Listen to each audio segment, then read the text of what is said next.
തമ്പുരാനെ, വിശുദ്ധ കുരിശിന്റെ അടയാളത്താലെ ഞങ്ങളുടെ ശത്രുക്കളിൽ നിന്ന് ഞങ്ങളെ രക്ഷിക്ക. ഞങ്ങളുടെ തമ്പുരാനെ, പിതാവിൻ്റെയും പുത്രൻ്റെയും പരിശുദ്ധാത്മാവിൻ്റെയും നാമത്തിൽ ആമേൻ. ആദിമുതൽ ഉണ്ടായിരുന്നതും ഞങ്ങൾ കേട്ടതും സ്വന്തം കണ്ണുകൊണ്ട് കണ്ടതും സൂക്ഷിച്ചു വീക്ഷിച്ചതും കൈകൊണ്ട് സ്പർശിച്ചതുമായ ജീവന്റെ വചനത്തെപ്പറ്റി ഞങ്ങൾ അറിയിക്കുന്നു. വിശുദ്ധ യോഹന്നാൻ എഴുതിയ 1-ാം ലേഖനം 1-ാം അധ്യായം 1-ാം തിരുവചനമാണ് നാം ഇപ്പോൾ വായിച്ചു കേട്ടത്. പ്രഭാഷകന്റെ പുസ്തകം അധ്യായം 27. വിവിധോപദേശങ്ങൾ. നിസ്സാര ലാഭത്തിനു വേണ്ടി പാപം ചെയ്തിട്ടുള്ളവർ ഏറെയുണ്ട്. ദ്രവ്യാഗ്രഹി പലതും കണ്ടില്ലെന്ന് നടിക്കുന്നു. കല്ലുകൾക്കിടയിൽ കുറ്റി ഉറച്ചിരിക്കുന്നത് പോലെ ക്രയവിക്രയങ്ങൾക്കിടയിൽ പാപമുറയ്ക്കുന്നു. ദൈവഭക്തിയിൽ ദൃഢതയും തീഷ്ണതയും ഇല്ലാത്തവന്റെ ഭവനം അതിവേഗം നശിക്കും. ഉപയോഗശൂന്യമായവ അരിപ്പയിൽ ശേഷിക്കുന്നത് പോലെ മനുഷ്യന്റെ ചിന്തയിൽ മാലിന്യം തങ്ങി നിൽക്കും. കുശവന്റെ പാത്രങ്ങൾ ചൂളയിൽ എന്ന പോലെ മനുഷ്യൻ ന്യായവാദത്തിലൂടെ പരിശോധിക്കപ്പെടുന്നു. വൃക്ഷത്തിന്റെ ഫലം കർഷകന്റെ സാമർത്ഥ്യം വെളിവാക്കുന്നു. ചിന്തയുടെ പ്രകടനം മനുഷ്യന്റെ സ്വഭാവത്തെയും. ഒരുവന്റെ ന്യായവാദം കേൾക്കാതെ അവനെ പുകഴ്ത്തരുത്. അതാണ് മനുഷ്യനെ പരീക്ഷിക്കാനുള്ള മാർഗം. നീതിയെ പിന്തുടർന്നാൽ നിനക്കത് ലഭിക്കും. മഹനീയ അങ്കി പോലെ അത് ധരിക്കുക. പക്ഷികൾ സ്വന്തം വർഗത്തോട് കൂട്ടം ചേരുന്നത് പോലെ സത്യസന്ധത സത്യസന്ധനോട് ചേരുന്നു. സിംഹം ഇരയ്ക്കു വേണ്ടി പതിയിരിക്കുന്നു. പാപം പാപിയെ കാത്തിരിക്കുന്നു. ദൈവഭക്തന്റെ വിവേകം സുദൃഢമാണ്. മൂഢന് ചന്ദ്രനെ പോലെ മാറ്റം സംഭവിക്കുന്നു. മൂഢനെ വിട്ടൊഴിയാൻ നോക്കുക, ബുദ്ധിമാനെ വിട്ടുപോകരുത്. ഭോഷന്റെ സംസാരവും നിന്ദ്യവും അവന്റെ ചിരി അനിയന്ത്രിതവും പാപകരവുമാണ്. ആണയിടുന്നവരുടെ സംസാരം കേൾക്കുമ്പോൾ രോമഹർഷം ഉണ്ടാവുന്നു. അവരുടെ കലഹം കേൾക്കുന്നവൻ ചെവി പൊത്തുന്നു. അഹങ്കാരികളുടെ മത്സരം രക്തച്ചൊരിച്ചിലിനിടയാക്കുന്നു. അവരുടെ ദൂഷണം കർണകഠോരമാണ്. രഹസ്യം പാലിക്കാത്തവന് വിശ്വസ്തത നഷ്ടപ്പെടുന്നു.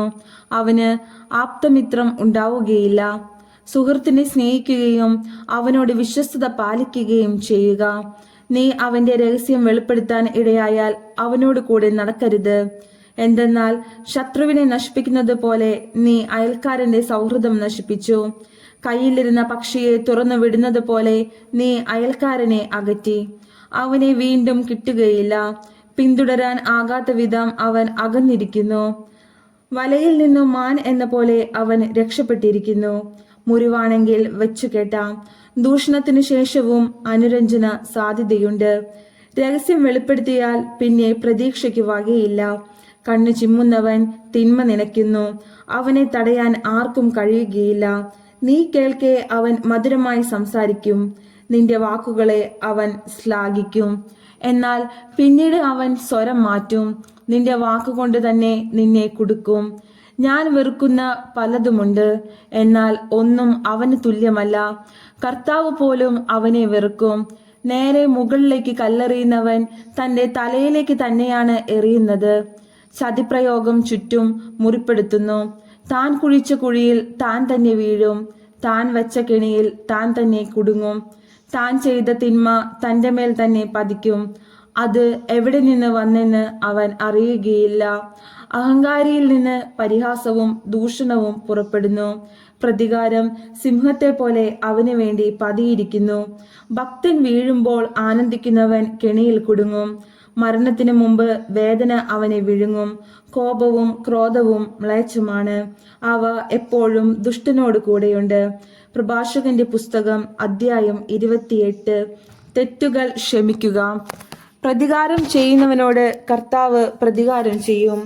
അവിടുന്ന് അവന്റെ പാപം മറയ്ക്കുകയില്ല.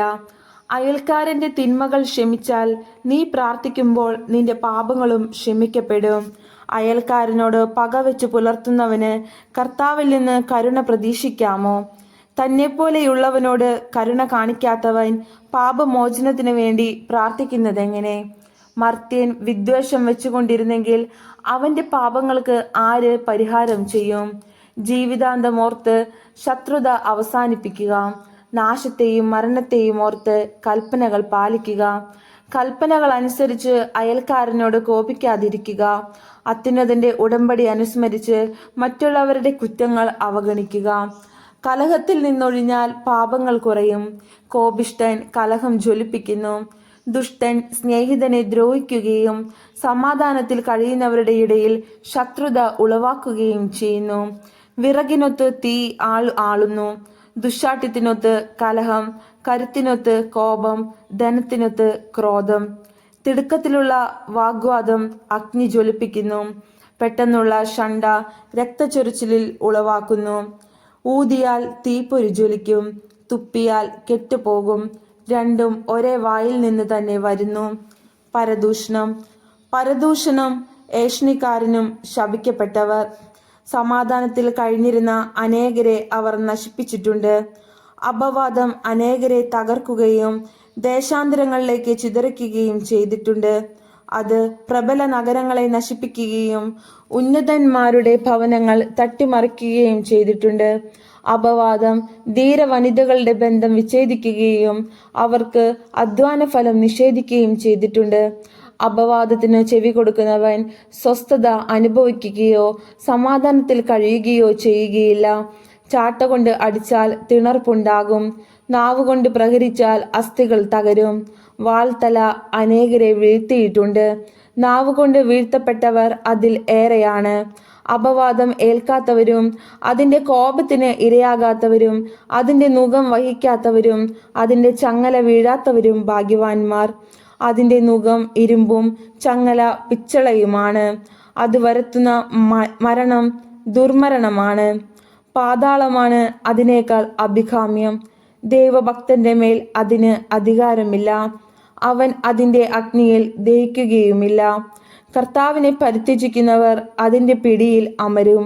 അത് അവരുടെ ഇടയിൽ കത്തിജ്വലിക്കും, കെടുത്താൻ കഴിയുകയില്ല. സിംഹത്തെ പോലെ അത് അവരുടെ മേൽ ചാടി വീഴും. പുലിയെപ്പോലെ അത് അവരെ ചീന്തിക്കളയും. നിങ്ങളുടെ ഭൂസ്വത്ത് മുള്ളുവേലി കൊണ്ട് സുരക്ഷിതമാക്കുക. സ്വർണവും വെള്ളിയും പൂട്ടി സൂക്ഷിക്കുക. വാക്ക് അളന്നു തൂക്കി ഉപയോഗിക്കുക. വായ്ക്ക് വാതിലും പൂട്ടും നിർമ്മിക്കുക. നിനക്ക് വേണ്ടി പതിയിരിക്കുന്നവരുടെ മുമ്പിൽ ചെന്ന് വീഴാതിരിക്കണമെങ്കിൽ നാവുകൊണ്ട് തെറ്റ് ചെയ്യാതിരിക്കുക. പ്രഭാഷകന്റെ പുസ്തകം അധ്യായം 29. കടവും ദാനവും. കരുണയുള്ളവൻ അയൽക്കാരനു കടം കൊടുക്കും. അവനെ തുണയ്ക്കുന്നവൻ കൽപ്പനകൾ അനുസരിക്കുന്നു. അയൽക്കാരന് ആവശ്യം വരുമ്പോൾ കടം കൊടുക്കുക. നീ കടം വാങ്ങിയാൽ സമയത്തിന് തിരിച്ചു കൊടുക്കണം. വാക്കു പാലിച്ച് അയൽക്കാരനോട് വിശ്വസ്തത കാണിക്കുക. നിന്റെ ആവശ്യങ്ങൾ തക്ക സമയത്ത് നിറവേറും. വീണ് കിട്ടിയ നിധി പോലെ കടത്തെ കരുതുന്ന വളരെ പേരുണ്ട്. അവർ തങ്ങളെ സഹായിക്കുന്നവർക്ക് ഉപദ്രവം വരുത്തും. കടം കിട്ടുന്നത് വരെ അയൽക്കാരന്റെ കൈ ചുംബിക്കുകയും അവന്റെ ധനത്തെപ്പറ്റി പുകഴ്ത്തി പറയുകയും ചെയ്യുന്നവരുണ്ട്. കടം വീട്ടാറാകുമ്പോൾ താമസിപ്പിക്കുകയും നിരർത്ഥകമായ വാഗ്ദാനം നൽകുകയും സമയം പോരെന്ന് പരാതി പറയുകയും ചെയ്യുന്നു. നിർബന്ധം ചെലുത്തിയാലും കടം കൊടുത്തവന് കഷ്ടിച്ച് പകുതിയെ തിരിച്ചു കിട്ടുകയുള്ളൂ. അവൻ അത് ഭാഗ്യമായി കരുതും. നിർബന്ധിച്ചില്ലെങ്കിൽ കടം വാങ്ങിയവൻ പണം അപഹരിച്ചത് തന്നെ. ആവശ്യമില്ലാതെ അവനെ ശത്രുവാക്കുകയാണ്. നിന്ദയും ശാപവർഷവും കൊണ്ടായിരിക്കും അവൻ കടം വീട്ടുക. മാനത്തിനു പകരം അപമാനം ലഭിക്കുന്നു. ഇത്തരം ദുഷ്ടത നിമിത്തം കടം കൊടുക്കാൻ പലരും മടിച്ചിട്ടുണ്ട്. ആവശ്യമില്ലാതെ വഞ്ചിതരാകാൻ അവർ ഭയപ്പെടുന്നു. എങ്കിലും നിർധനരോട് കരുണ കാണിക്കണം. നിന്റെ ദാനത്തിനു വേണ്ടി കാത്തിരിക്കാൻ അവന് ഇടയാകരുത്. കൽപ്പനകളെ പ്രതി ദരിദ്രനെ സഹായിക്കുക. ആവശ്യക്കാരനായ അവനെ വെറുങ്കൈയോടെ അയക്കരുത്. സഹോദരനോ സ്നേഹിതനോ വേണ്ടി ധനം നഷ്ടപ്പെടുത്താൻ മടിക്കരുത്. കല്ലിനടിയിലിരുന്നത് അത് തുരുമ്പിച്ചു നഷ്ടപ്പെടാതിരിക്കട്ടെ. അത്യുന്നതന്റെ കൽപ്പനകൾ അനുസരിച്ച് വേണം ധനം നേടാൻ. അത് സ്വർണത്തേക്കാൾ ലാഭകരമാണ്. ദാനധർമ്മം ആയിരിക്കട്ടെ നിന്റെ നിക്ഷേപം. എല്ലാ തിന്മകളിലും നിന്ന് അത് നിന്നെ രക്ഷിക്കും. ശത്രുവിനെതിരെ യുദ്ധം ചെയ്യാൻ ബലമേറിയ പരിചയേക്കാളും കനത്ത കുന്തത്തേക്കാളും അത് ഉപകരിക്കും. നല്ല മനുഷ്യൻ അയൽക്കാരനു വേണ്ടി ജാമ്യം നിൽക്കും. നാണം കെട്ടവനെ അവനെ വഞ്ചിക്കൂ. ജാമ്യക്കാരനെ കാരുണ്യം വിസ്മരിക്കരുത്. അവൻ തൻ്റെ ജീവനാണ് നിനക്ക് നൽകുന്നത്. ദുഷ്ടൻ ജാമ്യക്കാരൻ്റെ ഐശ്വര്യം നശിപ്പിക്കുന്നു. നന്ദിഹീനൻ തന്നെ രക്ഷിച്ചവനെ കൈവെടിയുന്നു. ജാമ്യം പലരുടെയും ഐശ്വര്യം നശിപ്പിച്ചിട്ടുണ്ട്. അത് അവരെ കടലിലെ തിരമാല പോലെ ഉലച്ച് പ്രബലന്മാരെ നാടുകടത്തി വിദേശങ്ങളിൽ അലയാൻ ഇടയാക്കി. ലാഭേച്ഛ മൂലം ജാമ്യം നിൽക്കുന്ന ദുഷ്ടൻ വ്യവഹാരത്തിൽ കുടുങ്ങും. കഴിവിനൊത്ത് അയൽക്കാരനെ സഹായിക്കുക, വീഴാതിരിക്കാൻ സൂക്ഷിക്കുകയും ചെയ്യുക. ജലം, ആഹാരം, വസ്ത്രം, സ്വൈര്യമായി പാർക്കാൻ ഒരിടം എന്നിവയാണ് ജീവിതത്തിൻ്റെ പ്രാഥമിക ആവശ്യങ്ങൾ. സ്വന്തം കുടിലിൽ ദരിദ്രനായി കഴിയുന്നതാണ് അന്യന്റെ ഭവനത്തിൽ സമൃദ്ധമായ ഭക്ഷണം ആസ്വദിക്കുന്നതിനേക്കാൾ നല്ലത്. ഉള്ളത് കൊണ്ട് തൃപ്തിപ്പെടുക. ദാക്ഷിണ്യം അനുഭവിക്കുന്നവനെന്ന ദുഷ്കീർത്തി വരരുത്. വീട് തെണ്ടിയുള്ള ജീവിതം ശോചനീയമാണ്. വായ് പൊത്തി നിൽക്കേണ്ടി വരും. അന്യ വീട്ടിൽ ആതിഥേയം ചമന് നീ പാനീയം പകരും. എന്നാൽ നന്ദിയല്ല പരുഷ വാക്കുകളായിരിക്കും നീ കേൾക്കുക. ഹേ മനുഷ്യ, വന്ന് മേശയൊരുക്കൂ, എടുത്തു വിളമ്പൂ, ഞാൻ ഭക്ഷിക്കട്ടെ. ഈ മാന്യനു വേണ്ടി സ്ഥലം ഒഴിഞ്ഞു തരിക. എൻ്റെ സഹോദരൻ വന്നതിനാൽ വീട് എനിക്ക് ആവശ്യമുണ്ട്. പാർപ്പിടത്തെ സംബന്ധിക്കുന്ന ശകാരവും ഉത്തമർണന്റെ പരിഹാസവും വികാരവാനെ വ്രണപ്പെടുത്തുന്നു. പ്രഭാഷകന്റെ പുസ്തകം അധ്യായം 30. കുട്ടികളുടെ ശിക്ഷണം. പുത്രനെ സ്നേഹിക്കുന്നവൻ അവനെ പലപ്പോഴും അടിക്കുന്നു. വളർന്നു വരുമ്പോൾ അവൻ പിതാവിനെ സന്തോഷിപ്പിക്കും. മകനെ ശിക്ഷണത്തിൽ വളർത്തുന്നവന് അവൻ മൂലം നന്മയുണ്ടാകും. സ്നേഹിതരുടെ മുമ്പിൽ അവനെക്കുറിച്ച് അഭിമാനിക്കുകയും ചെയ്യും. മകനെ പഠിപ്പിക്കുന്നവൻ ശത്രുക്കളെ അസൂയാലുക്കളാക്കുന്നു. സ്നേഹിതരുടെ മുമ്പിൽ അവന് അഭിമാനിക്കാം. ആ പിതാവ് മരിച്ചാലും മരിക്കുന്നില്ല. തന്നെപ്പോലെ ഒരുവനെ അവൻ അവശേഷിപ്പിച്ചിട്ടുണ്ട്. ജീവിച്ചിരുന്നപ്പോൾ അവൻ മകനെ കണ്ട് സന്തോഷിച്ചു. മരിക്കുമ്പോൾ അവന് ദുഃഖമില്ല. ശത്രുക്കളോട് പകരം വീട്ടാനും സ്നേഹിതന്മാർക്ക് പ്രത്യുപകാരം ചെയ്യാനും അവൻ ഒരുവനെ അവശേഷിപ്പിച്ചിട്ടുണ്ട്. മകനെ വഷളാക്കുന്നവന് മുറിവ് വെച്ച് കെട്ടേണ്ടി വരും. അവൻ്റെ ഓരോ നിലവിളിയും പിതാവിനെ വേദനിപ്പിക്കും. മെരുക്കാത്ത കുതിര ദുശാഠ്യം കാണിക്കും. ശിക്ഷണം ലഭിക്കാത്ത പുത്രൻ തന്നിഷ്ടക്കാരനാകും. പുത്രനെ അമിതമായി ലാളിച്ചാൽ അവൻ നിന്നെ ഭയപ്പെടുത്തും. അവനോട് കൂടെ കളിക്കുക, അവൻ നിന്നെ ദുഃഖിപ്പിക്കും. അവനോട് കൂടെ ഉല്ലസിക്കരുത്, ഒടുക്കം നീ ദുഃഖിച്ച് പല്ല് ഞെരിക്കും. അവന് യൗവനത്തിൽ അധികാരം നൽകുകയോ അവൻ്റെ തെറ്റുകൾ അവഗണിക്കുകയോ അരുത്. ചെറുപ്പത്തിലെ തന്നെ അവനെ വിനയം അഭ്യസിപ്പിക്കുകയും ശിക്ഷിക്കുകയും ചെയ്യുക. അല്ലെങ്കിൽ അവൻ അനുസരണയില്ലാത്ത നിർബന്ധ ബുദ്ധിയായിത്തീർന്ന് നിന്നെ ദുഃഖിപ്പിക്കും. മകന്റെ ലജ്ജാകരമായ പ്രവൃത്തികൾ നിമിത്തം ദുഃഖിക്കാതിരിക്കേണ്ടതിന് അവനെ ശിക്ഷണത്തിൽ വളർത്താൻ ശ്രദ്ധിക്കുക. ആരോഗ്യം. കഠിനമായ ശാരീരിക വേദന അനുഭവിക്കുന്ന ധനികനേക്കാൾ ആരോഗ്യ ദൃഢഗാത്രനായ ദരിദ്രനാണ് ഭാഗ്യവാൻ. ആരോഗ്യം സ്വർണത്തേക്കാൾ ശ്രേഷ്ഠമാണ്. ബലിഷ്ഠമായ ശരീരം അളവറ്റ ധനത്തെക്കാളും ശരീരത്തിൻ്റെ ആരോഗ്യത്തെക്കാൾ മെച്ചപ്പെട്ട സമ്പത്തോ ഹൃദയാനന്ദത്തിലുപരിയായ സന്തോഷമോ ഇല്ല. ദുരിതപൂർണമായ ജീവിതത്തേക്കാൾ മരണവും മാറാരോഗത്തേക്കാൾ നിത്യവിശ്രമവും മെച്ചപ്പെട്ടതാണ്. വിശപ്പില്ലാത്തവന്റെ മുമ്പിൽ വിളമ്പിയ വിഭവങ്ങൾ ശവകുടീരത്തിൽ നിവേദിച്ച ഭക്ഷണ പദാർത്ഥങ്ങൾ പോലെയാണ്. വിഗ്രഹത്തിനു ഫലങ്ങൾ അർപ്പിക്കുന്നത് കൊണ്ട് എന്തു പ്രയോജനം? ഭുജിക്കാനോ ഘ്രാണം ആസ്വദിക്കാനോ അതിന് കഴിവില്ല. കർത്താവിനാൽ പീഡിതനാകുന്നവനും അങ്ങനെ തന്നെ. അവൻ ഭക്ഷണ പദാർത്ഥങ്ങൾ നോക്കി ഏങ്ങിക്കരയുന്നു. കന്യകയെ ആലിംഗനം ചെയ്തിട്ട് വിലപിക്കുന്ന ഷണ്ടനെ പോലെ തന്നെ. സന്തോഷം. നീ അമിതമായി ദുഃഖിക്കുകയോ നിന്നെ തന്നെ മനഃപൂർവ്വം പീഡിപ്പിക്കുകയോ അരുത്. ഹൃദയാനന്ദം ഒരുവന്റെ ജീവനും സന്തോഷം അവന്റെ ആയുസ്സുമാണ്. ദുഃഖമകറ്റി ആത്മാവിനെ സന്തോഷിപ്പിക്കുകയും ഹൃദയത്തെ ആശ്വസിപ്പിക്കുകയും ചെയ്യുക. ദുഃഖം അനേകരെ നശിപ്പിച്ചിട്ടുണ്ട്, അത് നിഷ്പ്രയോജനമാണ്. അസൂയയും കോപവും ജീവിതത്തെ വെട്ടിച്ചുരുക്കുന്നു. ഉത്കണ്ഠ അകാല വാർദ്ധക്യം വരുത്തുന്നു. സന്തോഷവും നന്മയും നിറഞ്ഞവൻ ഭക്ഷണം ആസ്വദിക്കുന്നു. പ്രഭാഷകന്റെ പുസ്തകം അധ്യായം 31. സമ്പത്തിന്റെ വിനിയോഗം. ധനത്തിലുള്ള അതിശ്രദ്ധ ആരോഗ്യം നശിപ്പിക്കുകയും അതേക്കുറിച്ചുള്ള ഉത്കണ്ഠ ഉറക്കമില്ലാതാക്കുകയും ചെയ്യുന്നു. ഉത്കണ്ഠ ഉറക്കത്തെ തടസ്സപ്പെടുത്തുകയും കഠിന രോഗം നിദ്രയെ ഇല്ലാതാക്കുകയും ചെയ്യുന്നു. ധനികൻ പണം കുന്നുകൂട്ടാൻ അധ്വാനിക്കുന്നു, വിശ്രമവേളയിൽ അവൻ സുഖഭോഗങ്ങളിൽ മുഴുകുന്നു. ദരിദ്രൻ അധ്വാനിക്കുന്നത് ഉപജീവനത്തിനു വേണ്ടിയാണ്, വിശ്രമിച്ചാൽ അവന് ദാരിദ്ര്യം വർദ്ധിക്കും. സ്വർണത്തെ സ്നേഹിക്കുന്നവന് നീതീകരണമില്ല, പണത്തെ പിന്തുടരുന്നവന് മാർഗഭ്രംശം സംഭവിക്കും. സ്വർണം നിമിത്തം പലരും നശിച്ചിട്ടുണ്ട്, നാശത്തെ അവർ മുഖാഭിമുഖം ദർശിക്കുന്നു. അതിനുവേണ്ടി ജീവിതം അർപ്പിച്ചിരിക്കുന്നവർക്ക് അത് കെണിയാണ്, ഭോഷന്മാർ അതിൽ വീഴും. കുറ്റമറ്റവനും സ്വർണത്തെ കാംക്ഷിക്കാത്തവനുമായ ധനവാൻ അനുഗ്രഹീതനാണ്. അങ്ങനെയുള്ളവൻ ആരുണ്ട്? അവനെ ഞങ്ങൾ അനുഗ്രഹീതൻ എന്ന് വിളിക്കും. സ്വജനമധ്യേ അവൻ അത്ഭുതം പ്രവർത്തിച്ചിരിക്കുന്നു. ഈ വിധം പരീക്ഷിക്കപ്പെട്ട് കുറ്റമറ്റവനായി കാണപ്പെട്ടവൻ ആരുണ്ട്? അവന് അഭിമാനിക്കാൻ അവകാശമുണ്ട്. പാപം ചെയ്യാൻ കഴിവുണ്ടായിട്ടും അത് ചെയ്യാത്തവനും തിന്മ പ്രവർത്തിക്കാൻ സാധ്യതയുണ്ടായിട്ടും അത് ചെയ്യാത്തവനും ആരുണ്ട്? അവന്റെ ഐശ്വര്യം സ്ഥിരമായിരിക്കും, സമൂഹം അവന്റെ ഔദാര്യത്തെ പുകഴ്ത്തുകയും ചെയ്യും. വിരുന്നും വീനും. മഹാനായ ഒരുവനോടുകൂടെ ഭക്ഷണത്തിനിരിക്കുമ്പോൾ ആർത്തി കാണിക്കുകയും എത്ര വിഭവസമൃദ്ധം എന്ന് പറയുകയും അരുത്. അത്യാഗ്രഹമുള്ള കണ്ണ് ദുഷിച്ചതാണെന്ന് ഓർക്കുക.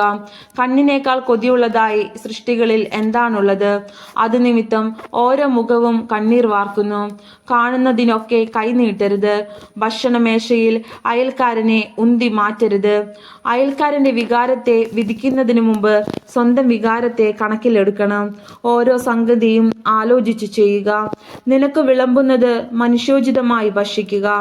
ആർത്തിയോടെ ചവച്ചാൽ അവജ്ഞാപാത്രമാകും. ആദ്യം ഭക്ഷിച്ചു നിർത്തുന്നതാണ് മര്യാദ. മതിവരായിക കാണിക്കുന്നത് നിന്ദയ്ക്കു കാരണമാകും. അനേകം പേരോട് കൂടെ ഭക്ഷണത്തിനിരിക്കുമ്പോൾ മറ്റുള്ളവർക്ക് മുമ്പേ നീ ഭക്ഷിച്ചു തുടങ്ങരുത്. സംസ്കാര സമ്പന്നൻ അമിതമായി ഭക്ഷിക്കുന്നില്ല, അവന് ഉറക്കം അനായാസമാണ്. മിതമായി ഭക്ഷിക്കുന്നവൻ നന്നായി ഉറങ്ങുന്നു, അവൻ ഉന്മേഷവാനായി രാവിലെ ഉണരുന്നു. അമിത ഭക്ഷണം നിദ്രാരാഹിത്യവും ദഹനക്ഷയവും ഉദരവേദനയും ഉളവാക്കുന്നു. അമിതമായി ഭക്ഷിച്ചാൽ ഛർദിച്ചു കളയുക, ആശ്വാസം ലഭിക്കും. മകനെ, എൻ്റെ വാക്ക് കേൾക്കുക, അത് അവഗണിക്കരുത്. അവസാനം നീ അതിൻ്റെ വില അറിയും. ഏതു ജോലിയും ഉത്സാഹപൂർവം ചെയ്യുക, നിന്നെ രോഗം ബാധിക്കുകയില്ല. ഭക്ഷണം നിർലോഭം നൽകുന്നവനെ എല്ലാവരും പുകഴ്ത്തും. അവൻ്റെ ഔദാര്യത്തെക്കുറിച്ചുള്ള അവരുടെ പ്രശംസ വിശ്വസനീയവുമാണ്. ഭക്ഷണം നൽകുന്നതിൽ പിശുക്ക് കാണിക്കുന്നവനെ ആളുകൾ പഴിക്കും. അവൻ്റെ അല്പത്വത്തെക്കുറിച്ചുള്ള അവരുടെ പരാതി സത്യമാണ്. വീഞ്ഞു കുടിച്ച് ധീരത പ്രകടിപ്പിക്കാൻ ശ്രമിക്കേണ്ട. വീഞ്ഞ് അനേകരെ നശിപ്പിച്ചിട്ടുണ്ട്. ഉരുക്കിന്റെ പദം ചൂളയിൽ തെളിയുന്നു. കാരികളുടെ കലഹത്തിൽ വീഞ്ഞ് ഹൃദയങ്ങളെ ശോധനം ചെയ്യുന്നു. മിതമായി കുടിച്ചാൽ വീഞ്ഞ് മനുഷ്യന് ജീവൻ പോലെയാണ്. വീഞ്ഞ് കുടിക്കാത്തവന് എന്തു ജീവിതം? അത് മനുഷ്യന്റെ സന്തോഷത്തിന് സൃഷ്ടിച്ചിട്ടുള്ളതാണ്. ഉചിതമായ സമയത്ത് മിതമായി കുടിച്ചാൽ വീഞ്ഞ് ഹൃദയത്തിന് സന്തോഷവും ആത്മാവിന് ആനന്ദവുമാണ്. അമിതമായാൽ വീഞ്ഞ് ഇടർച്ചയും പ്രലോഭനവും ഉണ്ടാക്കുന്ന തിക്താനുഭവമാണ്. ഉന്മത്തത വിഡ്ഢിയെ കോപിപ്പിച്ച് നാശത്തിലെത്തിക്കുന്നു. അത് അവന്റെ ശക്തി കെടുത്തി മുറിവ് വർദ്ധിപ്പിക്കുന്നു. വീഞ്ഞു സൽക്കാരവേളയിൽ അയൽക്കാരനെ ശ്വാസിക്കരുത്. ആഹ്ലാദ പ്രകടനങ്ങളിൽ അവനെ നിന്ദിക്കുകയും ചെയ്യരുത്. അവനെ ശകാരിക്കുകയോ നിർബന്ധിക്കുകയോ അരുത്. നമ്മുടെ കർത്താവായ മിശിഹായ്ക്ക് സ്തുതി. സ്വർഗസ്ഥനായ ഞങ്ങളുടെ പിതാവേ, അങ്ങയുടെ നാമം പൂജിതമാകണമേ. അങ്ങയുടെ രാജ്യം വരണമേ. അങ്ങയുടെ തിരുമനസ് സ്വർഗത്തിലെ പോലെ ഭൂമിയിലും ആകണമേ. അന്നു വേണ്ടുന്ന ആഹാരം ഇന്ന് ഞങ്ങൾക്ക് തരണമേ. ഞങ്ങളോട് തെറ്റ് ചെയ്യുന്നവരോട് ഞങ്ങൾ ക്ഷമിച്ചിരിക്കുന്നത് പോലെ ഞങ്ങളുടെ തെറ്റുകൾ ഞങ്ങളോട് ക്ഷമിക്കണമേ. ഞങ്ങൾ പ്രലോഭനത്തിൽ വീഴ ഇടയാകരുതേ. ദുഷ്ടാരൂപിയിൽ നിന്ന് ഞങ്ങളെ രക്ഷിക്കണമേ. നന്മ നിറഞ്ഞ മറിയമേ സുസ്ഥി, കർത്താവ് അങ്ങയോടുകൂടെ സ്ത്രീകൾ അങ്ങ് അനുഗ്രഹിക്കപ്പെട്ടവളാവുന്നു. അങ്ങയുടെ ഉദരത്തിൻ ഫലമായി ഈശോ അനുഗ്രഹിക്കപ്പെട്ടവനാവുന്നു. പരിശുദ്ധ മറിയമേ തമ്പുരാന്റെ അമ്മേ, പാപികളായ ഞങ്ങൾക്ക് വേണ്ടി ഇപ്പോഴും ഞങ്ങളുടെ മരണസമയത്തും തമ്പുരാനോട് അപേക്ഷിച്ചു കൊള്ളണമേ. പിതാവിനും പുത്രനും പരിശുദ്ധ